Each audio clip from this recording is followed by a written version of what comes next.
Muy buenas noches, sean ustedes bienvenidos una noche más, como todos los lunes, para esta mesa de debate, Cita con las Urnas 2021. Yo soy Jorge Ramos, soy el director editorial de La Silla Rota y les doy la más cordial de las bienvenidas y por supuesto también a nuestros invitados. Ivonne Ortega, ¿qué tal? Muy buenas noches, ¿cómo estás? Hola, buenas noches, qué gusto saludarles de nuevo, José, Alejandro y Jorge, es un placer. Ay, qué gusto. Bienvenida, ¿qué tal, José? ¿Cómo estás? Muy bien, muy buenas noches a todos. Muy bien, ¿qué tal, Alejandro? Hola, ¿cómo están? Qué gusto de nuevo estar con ustedes. Excelente, muy bien, pues muchísimas gracias y bueno, también le damos la bienvenida por supuesto a quienes nos ven por Facebook Live, por supuesto también en nuestro canal de YouTube y también a quienes nos podrán escuchar en nuestro podcast respectivo. Y bueno, pues al parecer la agenda informativa pues cada vez está más intensa, ¿no? Justamente les habíamos propuesto que dentro de nuestros temas que íbamos a abordar esta noche estaba pues el encuentro entre el presidente López Obrador y el presidente de Estados Unidos, Joe Biden. Apenas está surgiendo, digamos, los últimos datos a esta hora del encuentro. No sé si ustedes gusten, empecemos con ese tema de esta reunión. El gobierno de Estados Unidos ha informado, pues, de manera muy tranquila, muy amable, que es bueno estar cerca de Estados Unidos.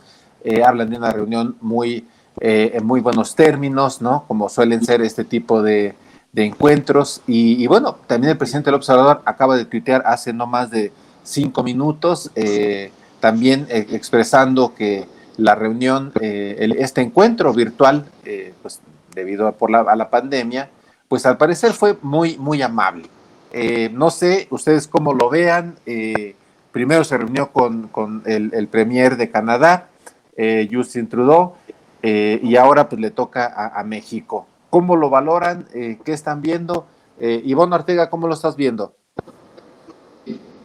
Pues bueno, primero creo que dicho por el propio presidente Biden, de lo poco que ya conocemos, le dice, usted es el segundo mandatario con el que me reúno. ¿Quién fue el primero? Pues precisamente el mandatario de Canadá, en donde, digamos, de alguna manera tienen similitudes de la forma de gobernar y la forma de ver las cosas respecto al tratado que tienen con nuestro principal socio comercial, en el caso de México.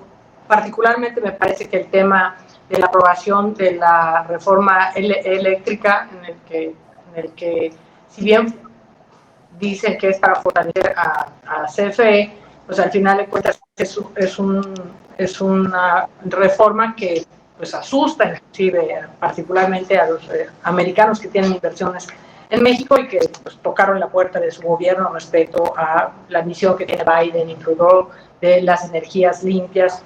Esta lectura de decir es el segundo presidente con el que platico, el segundo mandatario con el que platico, ¿por qué no fuimos el primero? ¿Por qué no estamos viendo lo mismo? Y consta que no estoy defendiendo a ninguna empresa en particular, sino respecto a lo que se está generando con la aprobación de la semana pasada de la reforma eléctrica, ¿no? Así es, y que por cierto, esta semana vamos a ver, quizá esta misma semana, la aprobación en el Senado de la República. En un principio se había planteado que hubiera un parlamento abierto, lo habrá el próximo miércoles. Hubo algunos senadores, particularmente de Acción Nacional, que planteaban que otras comisiones también fueran dictaminadoras de este dictamen. Algo pasó, se equivocaron, no sé, el presidente del Senado tuvo algún error, pero bueno, el asunto es que habían borrado de la dictaminación algunas comisiones. Ante la exigencia abrieron a más comisiones de la dictaminación. Total que al final creo que va a ser una discusión pues, sin mucho cambio. Seguramente harán lo que dijo el presidente, ¿no? Que se aprobará sin moverle ni una coma. Pero efectivamente, esta parte tiene muy inquieta a Estados Unidos. Ya lo han expresado empresas, lo expresaron parte del gabinete de Biden. Evidentemente en esta reunión pues, seguramente no lo iban a sacar a relucir, pero ¿cómo ves, José Roldán, esta reunión entre Biden y López Obrador? ¿Está bien, palomita, o no nos hagamos ilusiones? Parece en lo personal que es positiva siempre que nuestro país, por conducta del presidente, tenga comunicación, y si la comunicación es fluida y si hay ciertos cauces personales y a veces la química importa, lo vimos con Trump, eso es positivo. Ahora, yo creo que esto nos sirve para ver cómo van estableciendo los canales de comunicación en asuntos que pueden resultar problemáticos. El quien haya estado en la reunión acompañando al presidente, a los presidentes, nos dice, y por la lectura que pude ver, bueno, en el caso mexicano, además, como es natural del secretario de Relaciones Exteriores, estuvo la secretaria de Economía, lo cual nos indica que una de las cuestiones centrales es la relación económica. No recuerdo si estuvo Nale, la secretaria Nale, pero sí no, fíjate, estuvo Rosa Isela punto, Rodríguez, que es la de claro, seguridad, entonces, y los subsecretarios Eduardo Redondo y André George Foulon, el comisionado Francisco Garduño Yáñez, que es el de migración, y el embajador Esteban Moctezuma. Eso yo creo que nos dice de cuáles fueron aquellos temas que probablemente tuvo énfasis esta primera reunión y no esta energía. Así es que yo supongo que ahí hay una decisión preliberada o un acuerdo predeterminado de los puntos de la agenda, lo cual no significa que no pueda haber otras maneras y otras instancias y otras vías de comunicación, y creo que por supuesto es un tema que está ahí y que puede resultar pendiente, pero si vemos entonces seguridad es un tema central. Así es. Los secretarios, bueno, los secretarios, los subsecretarios, tanto de Marina como de Defensa, nos dice esto. Migración, estuvo presente el titular del Instituto de Migración, economía, entonces yo creo que nos plantean estos tres puntos que seguramente estuvieron en la agenda. Y bueno, por supuesto, una parte importante es el nuevo embajador de México en los Estados Unidos, que estuvo también presente y que va a ser el articulador, el aceitador, el operador de las relaciones mucho más finas. Ese sería mi primer comentario. Pues mira, buen comentario, y pues sí, se ve la intencionalidad de que no estuviera la secretaria de Energía, Rocío Nale. Es interesante. Alejandro, ¿cómo lo ves? Un buen arranque en las relaciones entre México y Estados Unidos, este encuentro entre el Obrador y Biden. Así lo considero. Creo que también desmiente estas versiones prematuras, en el sentido de que si el presidente no felicitaba, sino hasta que se confirmara ya en una etapa consumada el triunfo de Biden, era una señal de que se estropearían las relaciones. Creo que este encuentro, más los que ha habido previo, el secretario de Estado también de Estados Unidos tuvo su visita virtual aquí a México, desmienten eso, y pues sobre todo que se anteponen los intereses que están claramente imbricados de ambas naciones, y que sean los gobiernos que sean, del color que sean, están llamados al entendimiento y a la cooperación. Y me parece que aquí no solamente es por una cuestión imperativa, sino porque también hay líneas de confluencia y áreas de oportunidad que se pueden explotar muy bien. Yo diría que la primera es el fin de Remain in Mexico, esto que convertía a México en un tercer país seguro de facto, es que estaba obligado a dar asilo, hospedaje a los solicitantes de asilo en Estados Unidos mientras duraba su juicio, y que esto podía aplazarse durante bastante tiempo, y que esta nueva administración ya dijo que va a poner fin a esa política bastante inhumana y también injusta con México. Creo que otra muy buena señal de esta nueva etapa de colaboración entre México y Estados Unidos es deslindar los temas comerciales de los temas migratorios. Recordemos cómo con Trump esto afectó muchísimo, porque dijeron, si ustedes no establecen políticas punitivas en la frontera sur, nosotros en la frontera norte les vamos a establecer aranceles a sus productos, lo cual hubiera sido funesto para la economía en el año 2019, y que ahora se están tratando ya como temas separados y como agendas que tienen que ser abordadas desde sus particularidades. Y el tercero creo que es la política de desarrollo con Centroamérica. La relación de cooperación siempre estuvo basada en armas, en capacitación a cuerpos de seguridad, en equipamiento desde una perspectiva punitiva y de seguridad, y me parece que ahora puede haber un viraje muy importante para atender las causas estructurales que provocan la migración en Centroamérica y que provoca que pues haya miles de personas que quieran llegar a través de nuestro país a Estados Unidos en busca de las oportunidades que se les niegan en sus lugares de origen, y que México había planteado esto, había hecho oídos sordos el gobierno de la pasada administración, pero que parece que ahora sí va a haber una muy buena confluencia. Y finalmente, un cuarto tema que yo creo que anunció el presidente que iba a comentar es el de las vacunas y el tema del acaparamiento. Estados Unidos dijo, cuando Biden toma protesta, dice, Estados Unidos está de vuelta en el escenario internacional, y esto implica asumir responsabilidades en las instituciones multilaterales, pero a la par vemos cómo Estados Unidos y 10 países están acaparando el 80% de las vacunas. Me parece que ese es un elemento en donde el gobierno de México tuvo que haber ejercido cierta presión de que se asuma el liderazgo y que no se quede rezagado, porque vemos que los poderes emergentes a nivel global, India, China, Rusia, sí están donando parte de sus vacunaciones, no están aferrados a este nacionalismo inmunológico, sino que también están haciendo una campaña de adeptos de abrir nuevos puentes a través de las vacunas, y en cambio Estados Unidos lo que vemos es por una política de acaparamiento. Me parece que desde ahí también el gobierno de México habrá planteado algo, pero habrá que esperar, digamos, los comunicados de cada una de las partes. Sí, yo creo que sí, tienes toda la razón. Para empezar, pues es un buen saque, qué bueno que se dio esta reunión. Qué bueno, que ojalá, y como tú señalas, haya un viraje, ¿no? En esta relación entre México y Estados Unidos, sobre todo el tema de seguridad, ¿no? Que cambie un poco la concepción. Es interesante que haya estado la secretaria de Seguridad, Rosa Isela Rodríguez, en este encuentro, y ojalá y tenga.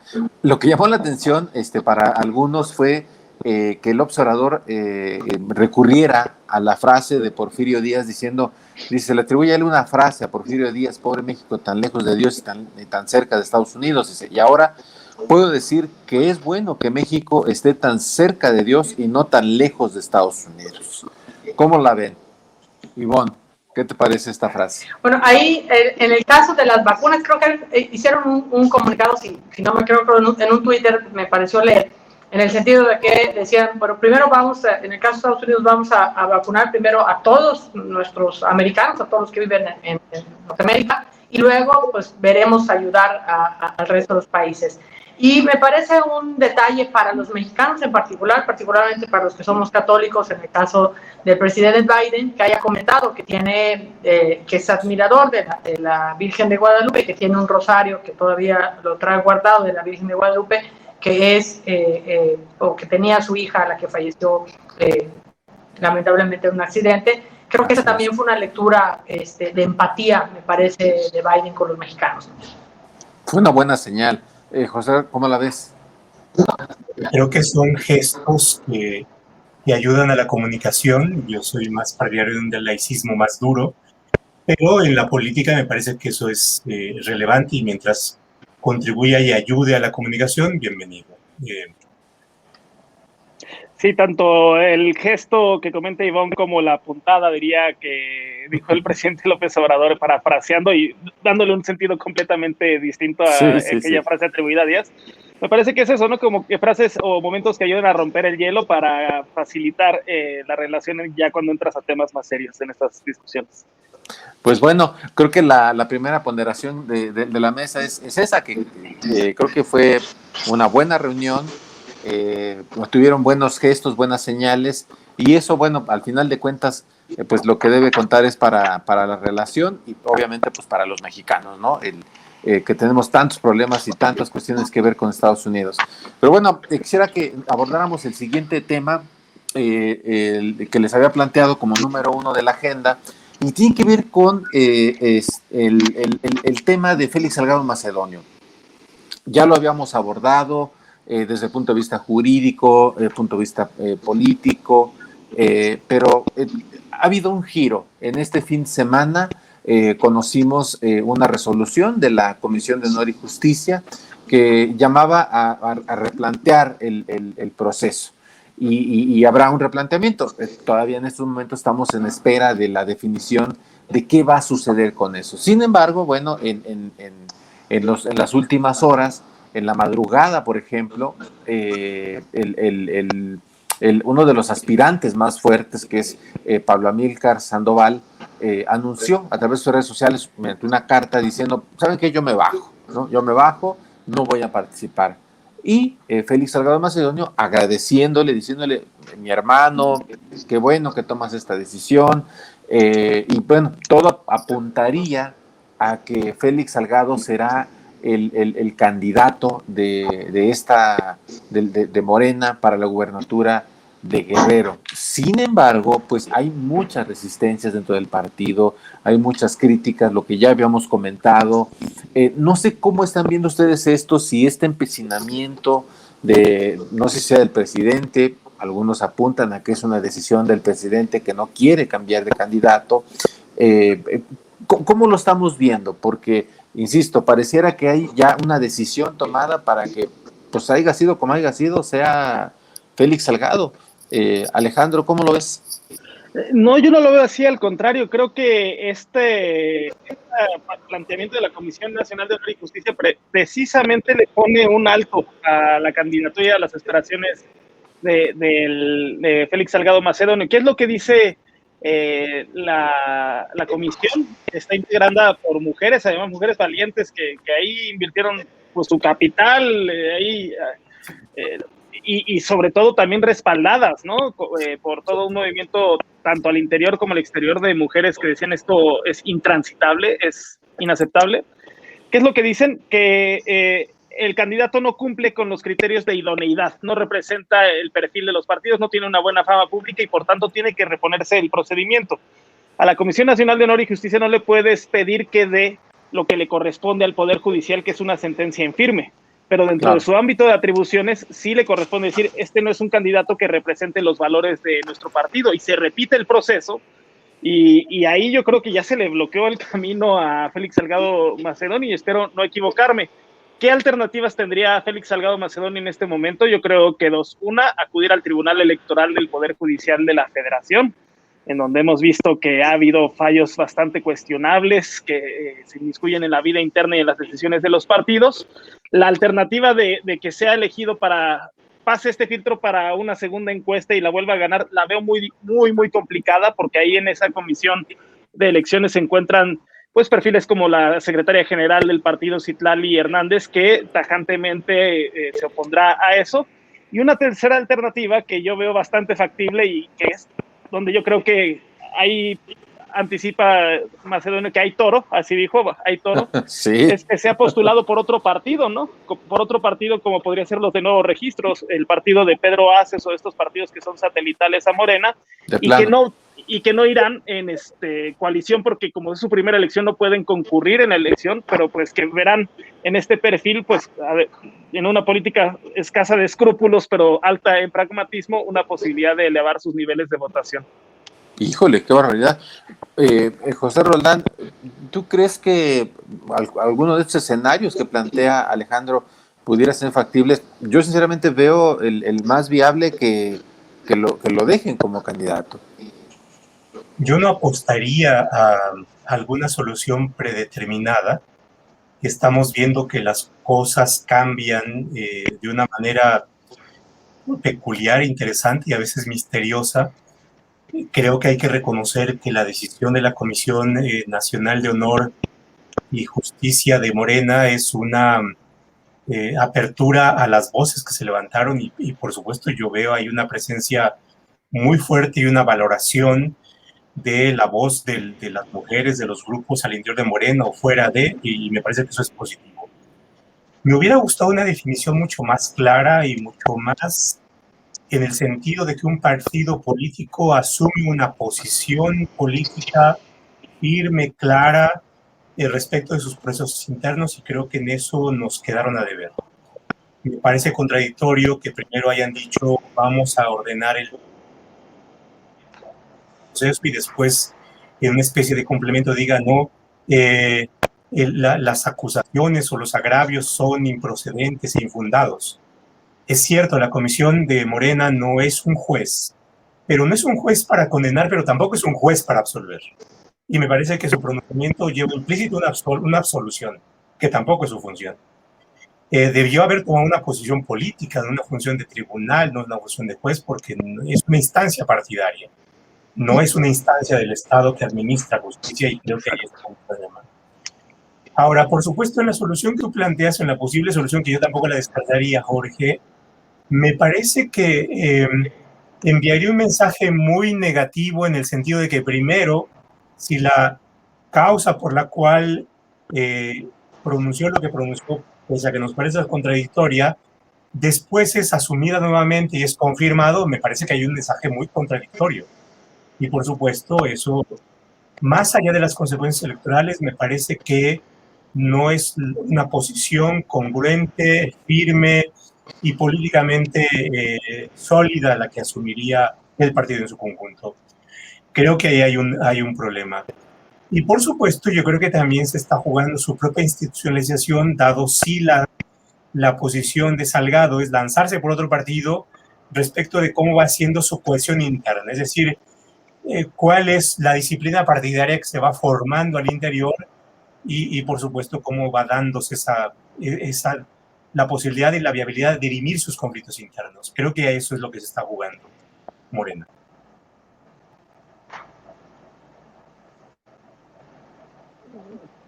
No te escuchamos, Jorge. Creo que, no.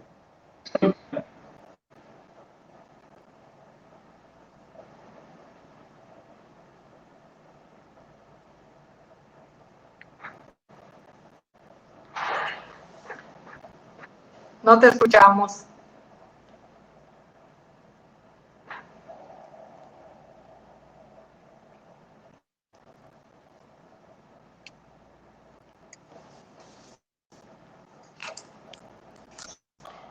En lo que regresa, Jorge, deduzo que me daría mi turno. Mira, la comisión se llama la Comisión de Honestidad y Justicia.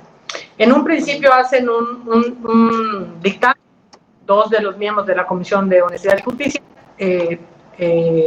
Estos dos votan a favor de ese dictamen, no lo hacen, y algo como cuando se ha puesto en la cama diputados y en la madrugada aparecen los duendes por allá y se cambia, algo pasó, porque en una primera instancia la sentencia o el acuerdo era que no solo se repusiera el proceso, sino que por un tema de género, de tema de estatutos del partido, no pudiera participar Félix Salgado Macedonio. Cambia esto, salen a decir que solo van a reponer el procedimiento, y él saca en sus redes sociales, dice, hay toro. Hola. Hay toro. Regresé. Perdón, Ivonne. Me autodí la palabra, mi querido Jorge. Ya sé, ya vi que me voy y hacen lo que quieren. No, no es cierto. No, sí, decías, estaban en el tema. Hay toro. Hay toro. Entonces sale en sus redes y dice Félix Salgado Macedonio, hay toro. Inclusive yo creo hasta en un tono desatinado, me parece, pero bueno, lo dice. Y al final sale la comisión y dice, lo que vamos a hacer es que vamos a reponer el procedimiento. A mí me parece que hay, decía hace un momento, como cuando se aprueba el presupuesto y en la madrugada los duendes aparecen cifras que no se aprobaron por los diputados. Algo pasó en la madrugada en donde alguien tomó la decisión. Me parece que aunque sea un costo muy alto, todavía tiene viabilidad Félix Salgado Macedonio en Morena. Si puede ser la teoría que comenta Alejandro, que pueda participar por alguno de los partidos satélites que tiene Morena, la verdad es que la única manera de que eso pasara y que Félix Salgado Macedonio pudiera darse la posibilidad de ganar en Guerrero, pues sería evidentemente con el apoyo y la aprobación de Morena, ¿no? Claro, lo cual sería lamentable que algunos de estos partidos satélites, digamos, se brincara las trancas y dijera, pues nosotros lo hacemos candidato, y a pesar de las protestas y todo, nosotros lo haremos candidato. Creo que sería una muy mala señal.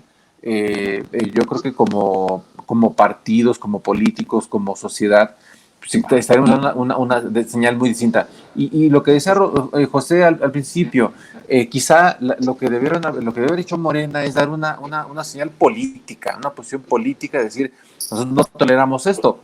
Y está la vía que dice Alejandro, o sea, si él se hubiese sentido agraviado, pues para eso estaba el Tribunal Electoral, que de alguna manera podría resolver en ese sentido. Lo cual, insisto, si nos fuéramos hasta allá, pensaríamos en que les impusieran una candidatura de ese tipo a un partido político, sería lamentable. Pero bueno, hemos visto muchas cosas ya del Tribunal Electoral, sobre todo de este tribunal, que bueno, ya el pronóstico es reservado. Entonces, pues vamos a ver cómo sigue avanzando esta telenovela. Vamos a ver qué hace Félix Salgado, qué hace Morena. Por lo pronto, el presidente de la República hoy en la mañana, en la mañanera, pues ratificó su posición, ¿no? Y dijo que pues este era un asunto, ¿no? De política, ¿no? Que en campañas pues se arremete sobre un candidato y bueno, pues dándole de alguna manera la razón. Entonces, pues vamos a ver cómo lo resuelven.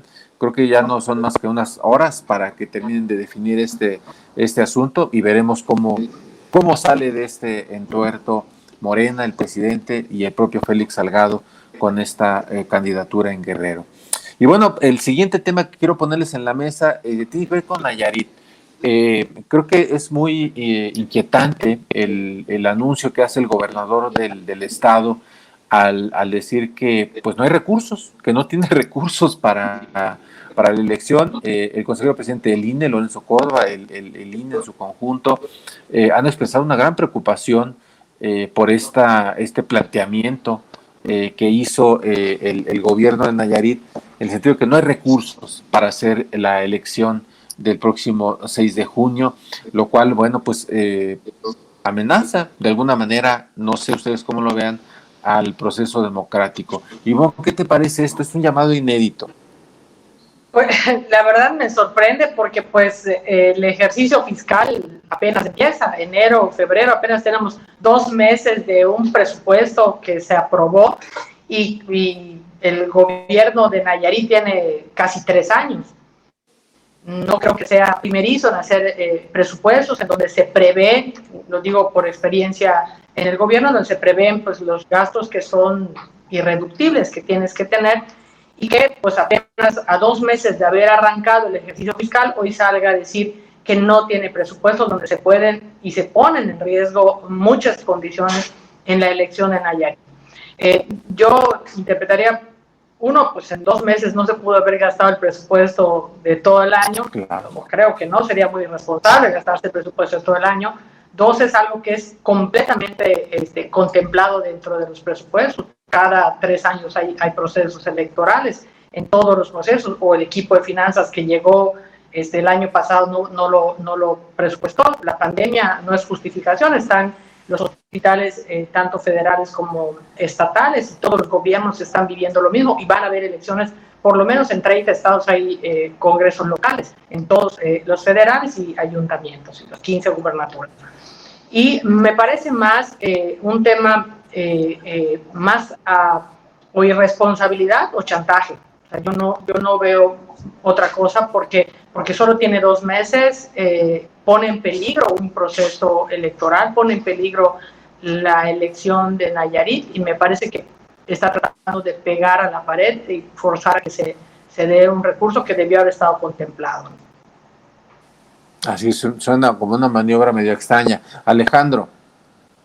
Sí, está rarísimo. Yo creo que disponemos de muy poca información porque la única fuente que tenemos es un oficio que firma el secretario de Administración y Finanzas del gobierno de Nayarit, ahí el 26 de febrero, dirigido al consejero presidente del OPLE de Nayarit, y efectivamente ahí sí señala que no hay recursos, pero pues esto es un mero trámite administrativo. La federación transfiere vía ejecutivo local los recursos y a su vez simplemente pues tendría que ser un acto administrativo rutinario de transferirlo. Me parecería inaceptable y bastante preocupante, pues evidentemente no está a discusión que se vayan a celebrar comicios democráticos. Una de las reglas de oro de la democracia pues es la periodicidad, no es a contentillo cuando haya recursos o no, sino que ya están asegurados esos recursos y me parece más, pues no sé, puede ser como bien dicen, un objeto de chantaje, de presión, porque además el gobernador de Nayarit es el primero en firmar el acuerdo al que convoca el gobierno para elecciones limpias, equitativas, entonces es un acto no consecuente que no honra ese compromiso, pero yo también esperaría a contar con más información. No ha salido hasta donde he podido investigar el gobernador de Nayarit a fijar una postura, la Secretaría de Hacienda y Crédito Público ya lo hizo. Creo que necesitamos más fuentes, además de un oficio que por ahí está circulando en redes. Pues ya salió el gobernador y supongamos que no hubiera salido, pues como dice el dicho, el que calla otorga, pues es de nota nacional. ¿No? Sí, no, y además al final de cuentas el hecho concreto dice, o sea, no hay dinero, o sea, ¿cómo no va a haber dinero para hacer las elecciones? De 110 millones que les debieron haber depositado al OPLE local, les depositaron 10. Terrible. Ahí está la reza del asunto. Okay. José Roldán, ¿cómo ves? No hay dinero, dice el gobernador de Nayarit. Sí, yo coincido con los comentarios y eso nos lleva a dos cosas. Primero, que la pandemia se ha convertido en un pretexto para todo, ¿no? Es decir, vino como anillo al dedo de los gobiernos federales, estatales y municipales, porque es como una caja negra en donde la pandemia es la justificación de todo. Y por otra parte, la relevancia que hay, y de una vez como que tiendo el puente con el siguiente punto, es de qué manera los ciudadanos podemos tener conocimiento mucho más preciso de cómo se manejan los recursos públicos. Esto es, decir que es la pandemia es decir el todo, pero es a la vez decir nada. Necesitamos justificación de, bueno, si es la pandemia, ¿por qué? Que se ha ido a la pandemia que implica una disposición de recursos públicos por parte que estaba destinado a una partida distinta, que son las elecciones. Ha habido una merma en los recursos estatales, en la recaudación estatal. Bueno, es probable, pero necesitamos saber en dónde, en qué rubro, en qué cantidades, en fin, y cuál es la causa por la cual ha disminuido la recaudación federal. No han recibido las participaciones federales, el gasto federalizado, bueno, puede ser otra razón, pero entonces tiene que decirnos el gobierno federal en tal momento había que tenía que dar esta transferencia y no la hizo, bueno, entonces tenemos un conocimiento mucho más preciso de la razón, de la causa, porque lo contrario es un pretexto poco sólido y nos da una idea de que la razón puede ser otra. Así es, sí, suena bastante extraño y bueno, vamos a ver también ahí cómo lo resuelve. Por lo pronto, el INE pues ya salió al paso y dijo que este tipo de argumentos como que no son muy creíbles y a ver de qué manera o de qué bolsa saca el gobernador para las elecciones. Y antes de entrar al siguiente tema... Perdón, un poco el tema es... Hay, entiendo, algunos procedimientos jurisdiccionales. Hoy vi una nota de que se había iniciado una acción ante la Sala Superior del Tribunal Electoral. Antes creo que hay otra ante la Sala del Tribunal Local. Entonces también veremos aquí cuál es la posición que toman los tribunales en esto. Así es. Todavía falta mucho ver, pero por lo pronto creo que Alejandro tiene razón. Hay muy poca información. No ha habido como una buena argumentación para decir por qué no se puede ir adelante con la elección en ese estado. Pero bueno, es parte, digamos, de los jaloneos que vamos a seguir viendo. Y antes de entrar al siguiente tema, que es el tema de la Auditoría Superior, quisiera ponerse en la mesa lo inquietante que resulta una noticia que surgió hace apenas unas horas y que más tarde se confirmó. El caso de San Luis Potosí, donde Julio César Galindo Pérez, quien era presidente de la Coparmex en ese estado, pues fue asesinado. Es muy inquietante. La versión que se tiene hasta este momento es que aparentemente fue un intento de asalto, que él aparentemente opuso resistencia y bueno, los atacantes lo mataron, lo asesinaron. ¿Qué tanto inquieta? Y sobre todo quisiera abordar el tema de San Luis Potosí, porque hemos tenido versiones de mucha inquietud respecto de actores, digamos, extrapolíticos que pudieran estar jugando en el proceso allá en San Luis Potosí. ¿Qué tanto inquietan este tipo de acontecimientos como el que vimos hoy del asesinato del presidente de Coparmex? Ivonne. Bueno, es muy lamentable. En cualquier estado que pueda, se habla de la descomposición que hay en el país. Hace unos días también asesinaron a un candidato, posible candidato en Puerto Morelos, en Quintana Roo, y hemos visto la de la expresidenta en Veracruz, y bueno, es algo que se está volviendo recurrente, tanto de políticos como de gente de la sociedad civil o de organizaciones, como este el caso de San Luis Potosí, que son temas muy lamentables que se deben atender, que se deben de esclarecer, y que pues todos solidarizamos, a no acostumbrarnos a este tipo de acciones o de noticias que a veces ya hasta como que ya nos sorprenden a la sociedad, ¿no? Creo que es una condición muy grave lo que está pasando en el país. Claro. Alejandro, ¿cómo lo ves? Pues estamos ya a unos pasitos ya del proceso electoral.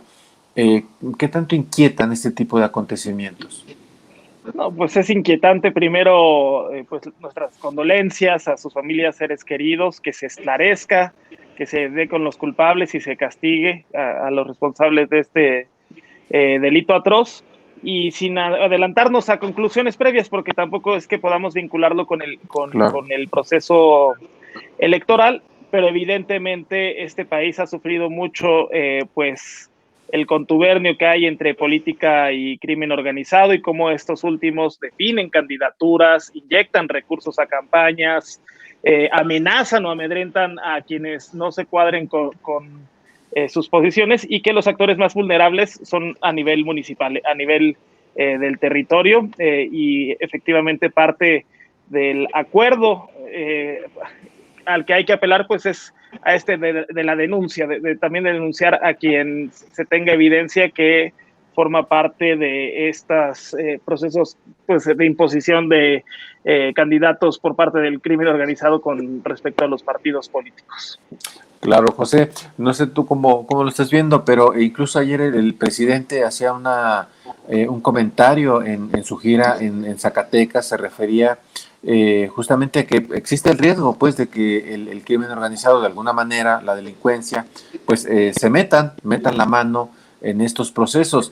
Y bueno, ver el asesinato de un líder empresarial, insisto, las primeras versiones hablan de que se resistió aparentemente a un asalto, pero no deja de ser inquietante, ¿no? Que en este contexto ocurran este tipo de incidentes. Sí, lamentable, y por supuesto nuestra solidaridad con la familia tiene que ver con el clima que vamos viviendo. Ahora, yo diría lo siguiente. Creo que el crimen organizado está presente, y por supuesto esto plantea la necesidad de que los partidos políticos asuman responsabilidad de ver cómo tienen cuidado en sus candidatos. Y la otra cuestión tiene que ver con cuáles son las propuestas de los partidos políticos y de los candidatos para hacer algo respecto a la seguridad. Mi impresión es que los partidos políticos no están trabajando en sus propuestas de gobierno respecto de temas centrales como la seguridad. Y me parece que en algún momento deberíamos abrir los espacios para ver cuáles son las propuestas que en esta o en otras materias van presentando los partidos políticos. Más allá de los eslogans, más allá de las frases publicitarias, ¿cuál es la política? Hemos visto en pasadas administraciones el fracaso de una diversidad de políticas. Por ejemplo, la del mando único. Y hay otra cuestión que es una constante de gobiernos anteriores y de es que no han puesto el énfasis en la creación y en el fortalecimiento de las capacidades de los cuerpos de seguridad locales. La apuesta del gobierno federal ha estado en la Guardia Nacional, está ya funcionando, en fin, veremos cómo avanza, pero se han abandonado los esfuerzos por mejorar, capacitar, establecer relaciones de colaboración con las policías municipales y las policías estatales. El hecho de que el presidente haya dicho hoy que instruía a la secretaria de Seguridad Pública, de Seguridad Ciudadana, a dar apoyo a un gobernador de un estado, implica que el gobierno del estado a sí mismo se ve rebasado. Y bueno, hay un esfuerzo importante, y qué bueno que es así, pero es para la protección de una persona. A ver, ¿qué es necesario, pero qué es insuficiente? Estamos hablando no ante un problema de seguridad de una persona, sino de la seguridad pública que debiera brindarnos el Estado mexicano. Y cuando los Estados mexicanos son a los distintos niveles de gobierno que está teniendo severas limitaciones, para no hablar de fracasos. Y creo que ahí hay que ver en esta otra parte es cuáles son las políticas públicas que los partidos en el proceso electoral no solamente ofrecen como frases, sino ofrecen como propuestas mucho más sólidas. Sí, creo que ahí tienes toda la razón. Habría que poner la lupa, ¿no?, en las plataformas que están ofreciendo los partidos políticos para el Congreso Federal, también en lo local, que ofrecen los candidatos a alcaldes, a presidentes municipales, son 15 gubernaturas. ¿Qué están ofreciendo justamente para que pues la sociedad tenga una situación pues mucho más, de más tranquilidad y no estar viendo este tipo de sucesos que pueden estar o no vinculados pues con el crimen organizado que esté tratando de mover las aguas hacia uno u otro lado, pero también el tema más preocupante es la inseguridad a la que tienen sometida a la población. Y pues sí, tienes razón, creo que en algunos de los programas siguientes habremos de abordar estos temas y ver qué están proponiendo tanto candidatos como partidos políticos para enfrentar este problema que, como vemos, pues cada vez se complica mucho más. Y bueno, quisiera pasar al siguiente tema, otro asunto que igual ya hemos abordado aquí y que por lo visto va a seguir dando de qué hablar, y es la Auditoría Superior de la Federación. Justamente este lunes compareció David Colmenares ante diputados. Prácticamente, bueno, pues en el caso de Morena le pidieron que se retirara. Él lo que presentó fue pues el anuncio de la separación, no sé si definitiva o temporal, del auditor encargado de hacer el tema particular del aeropuerto, que fue lo que cuestionó el presidente de la República, pero que el presidente había señalado que él veía más bien una intencionalidad política para afectarlo a él y a su gobierno, a lo que él llama Cuarta Transformación. Pareciera que va por ahí. Pero ¿hasta dónde es el daño que se le está infligiendo a la Auditoría Superior de la Federación? Ivonne, ¿hasta dónde se está dañando a este órgano que de una u otra forma pues servía o sirve para poner un poco de lupa en el gasto de los gobiernos?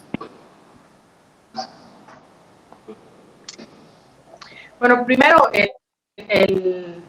el acto que era el informe de la cuenta pública que da la Auditoría Superior de la Federación se había convertido en todo un acto en el que todos estábamos pendientes, por lo menos los interesados, estábamos pendientes respecto a la cuenta pública de los gobiernos, tanto federal como estatal, y en una condición inédita, por lo menos para mí, nunca había visto algo parecido. Yo misma, siendo gobernadora, fui requerida varias veces por la Auditoría Superior de la Federación, en donde se lleva un proceso de comprobación ante si hubo algún faltante, pues este es el comprobante. Por eso se lleva 2 años. O sea, esta cuenta que se presenta es del 2019 y se lleva 2 años la auditoría para que se pueda resarcir alguna duda o sancionar si hubiera algún faltante. Me parece una condición muy grave ante una institución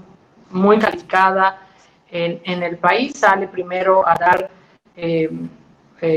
varias noticias que se opacan con el tema del aeropuerto nada más, pero hay allá observaciones respecto a los diferentes programas sociales que tiene el gobierno actual, que no se han mencionado ya porque solo se está hablando del tema del aeropuerto, pero hubieron señalamientos de Sembrando Vidas, de las becas de los jóvenes, del apoyo a los adultos mayores. Hubieron varios señalamientos, pero en el caso del aeropuerto nos ponen un faltante de 331,000 y cacho millones Al día siguiente sale el presidente, dice que tiene otros datos y sorpresa para todos, sale el auditor y reconoce que se equivocó, no solo reconoce que se equivocó, sino que sanciona al auditor bueno, ahorita está separado momentáneamente, no sabemos qué acontecerá con él. Uh-huh. Y luego viene una serie de cosas que van pasando y que al final acuerdan hacer una nueva auditoría con el grupo aeroportuario de la Ciudad de México. Es un poco como, bueno, yo así lo veo, porque pues, me hubiera encantado que hiciera la auditoría junto conmigo, ¿no? No estaban haciendo en el gobierno, pero es un poco como si estuvieras presentando el examen y el maestro te diga, bueno, pues yo estoy cerca de ti y te digo, no creo que sea una buena lectura. Al final de cuentas, lo que pase o no pase, pasa más o menos entre 100,000 millones y entre 331,000 millones. Al final no sé cuánto es lo que vayan a determinar, pero si fueran, esto quiere decir que representaría más o menos entre 41 y 139 aviones presidenciales. La disposición de la auditoría. En esta, entre 100,000 y 331,000, en lo que vaya a determinar, pues no veo cuál sea el beneficio para nuestro país, ¿no? Así es, de cualquier forma hay un costo y va a ser elevado. Y seguramente será de más de los 100,000 millones que se habían previsto por parte del gobierno. No sé si llegan a los 300,000 que había anticipado la auditoría, segura, y una de esas hasta es más. Pero bueno, por lo pronto ahí está el tema. José Roldán, ¿hasta dónde ves el daño que se le está haciendo a la auditoría? Que, insisto, creo que ya lo habíamos comentado, yo se los había dicho, yo siempre he tenido un poco de dudas, porque siempre se presentan cifras escalofriantes, espeluznantes, pero al final terminan como en tiritititos. Aún así, se está dañando una institución que de algo servía, ¿no? José Roldán, ¿cómo lo ves? Indudablemente hay un costo reputacional, eso por supuesto es así.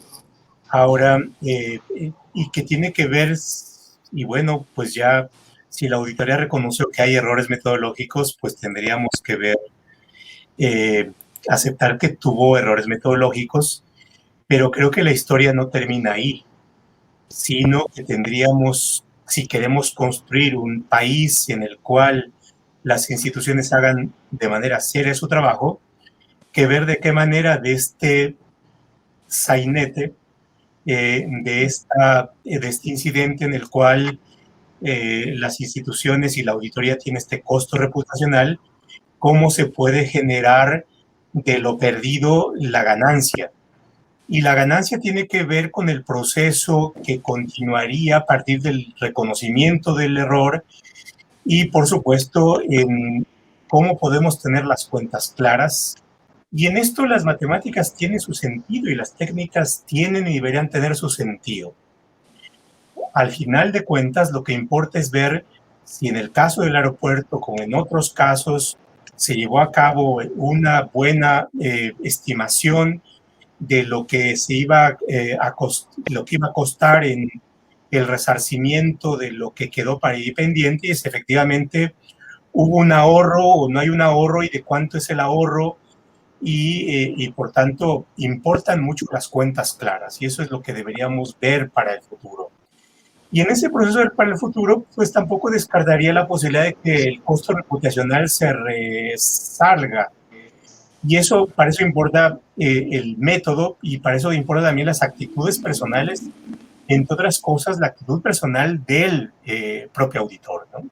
Y efectivamente, yo coincido contigo, en este momento la impresión que yo tengo es el niño regañado que toma la tarea, y no de aquel que debería colocarse en su posición de auditor y, por tanto, hacer valer no solamente su autoridad jurídica, sino su autoridad técnica. Es decir, a él es al que le deberían rendir cuentas, y es el órgano técnico de examen de las cuentas, no aquel al que deberían estar corrigiendo la tarea. Y eso es parte de aquello que hay que resarcir, ¿no? Ahora, yo coincido con Ivonne, está el resto de la información. Y en el resto de la información también deberíamos pedir el mismo ejercicio que con el aeropuerto, ¿no? Y, en fin, yo creo que todavía es una historia que tiene capítulos por delante, porque hay que ver la información de la cuenta pública final. Claro. Alejandro, ¿qué te parece todo este lío que se está generando? ¿Tú crees que se vaya a ir el auditor David Colmenares? No lo veo entre sus opciones. Parece que está aferrándose a su posición cuando, por ejemplo, el portal, el auditor anterior decía: yo en su lugar ya hubiera renunciado, porque sí, el daño que se le hace a la credibilidad, a la reputación de una institución que se había caracterizado por su solvencia técnica y por su rigor metodológico es bastante grave. Y hay que decir que aquí que el gobierno, no es que el gobierno haya doblegado a la Auditoría Superior de la Federación, como algunas voces en la opinión pública dijeron, sino que más bien el daño es autoinfligido, porque hay una evidente falta de control de calidad, de control de la salida, una falta de revisión de los contenidos que no son de una sofisticación técnica, sino, como lo comentó el secretario de Hacienda, son de contabilidad elemental. Entonces aquí habría que preguntarse, y no sé qué sea más grave, si se trata de una deficiencia metodológica, como la auditoría lo califica, o si hay una mala fe por parte de este organismo. Cualquiera de los dos escenarios me parece igualmente grave. Entonces, bueno, creo que siempre, como tú bien dices, Jorge, creo que hay que leer estos reportes, estos informes de la cuenta pública, pero de todos los organismos, con mucho valor, porque yo creo que las auditorías son importantísimas, porque elevan la exigencia para el desempeño de los funcionarios, porque son contrapesos, porque actúa de manera diferente un funcionario que se sabe vigilado y que tiene que rendir cuentas, pero también tomarlos con lupa y con sentido crítico, no reproducir, digamos, acríticamente los encabezados de la prensa, sino que, y ni tampoco asumir que son verdades reveladas, sino que una vez que se publican, pues incluso se concibe una etapa legal para hacer aclaraciones, para que haya una deliberación pública. Y yo coincido tanto con José como con Ivonne.